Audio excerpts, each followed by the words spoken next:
பூமியிலிருந்து 5000 கோடி கிலோமீட்டர் ஆராய்ச்சி நடைபெற போகிறது. இந்த பூமியிலிருந்து 5000 கோடி கிலோமீட்டர் தூரத்தில் இருக்கக்கூடிய செவ்வாய் கிரகத்தினுடைய ஒளி வீச்சு ஒவ்வொரு வருடமும் பங்குனி உத்திரம் அன்று பழனி முருகப்பெருமானுடைய வடிவத்திலே அந்த ஒளி வீச்சு விடுகிறது என்று சொன்னால் இதை விட வேறு என்ன ஆதாரம் தேவை?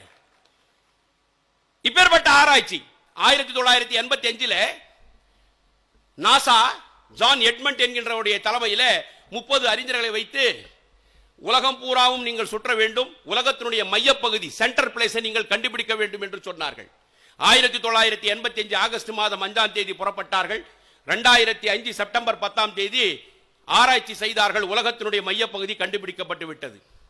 ஜான் எட்மண்ட் அவர்களும் 30 விஞ்ஞானிகளும் நாசாவிலே அறிக்கையை தாக்கல் செய்துவிட்டு வெளியே வந்தார்கள்.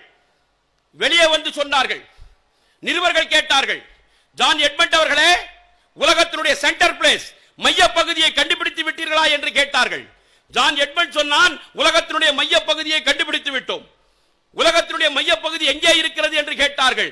உலகத்தினுடைய மையப்பகுதி இந்தியாவிலே இருக்கிறது. இந்தியாவிலே எங்கே இருக்கிறது? தமிழ்நாட்டிலே இருக்கிறது. தமிழ்நாட்டிலே எங்கே இருக்கிறது? சிதம்பரத்திலே இருக்கிறது. சிதம்பரத்திலே எங்கே இருக்கிறது? சிதம்பரம் கோவிலிலே இருக்கிறது. சிதம்பரம் கோவிலிலே எங்கே இருக்கிறது?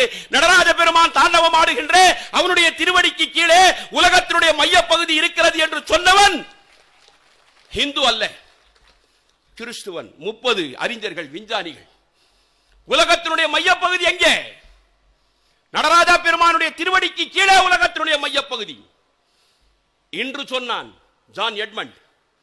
1000 வருடங்களுக்கு முன்பாக பெரிய புராணத்திலே சேக்கிழார் பெருமான் பண்ணி செய்தார்கள். உலகத்தினுடைய மையப்பகுதியை காட்டினார்கள். நாம் எல்லாம் அதை அறிந்து கொள்ளவில்லை. உலகலாம் உணர்ந்து ஓதற்கு அறியவன், நிலவுலாவிய நீர்மலி வேடியன், அழகில் சோதியன், அம்பலத்தாடுவான், மலர் சிலம்படி வாழ்த்தி வணங்குவான். அம்பலம் திருச்சிற்றம்பலம் என்று நாம் சொல்லுகிறோம்.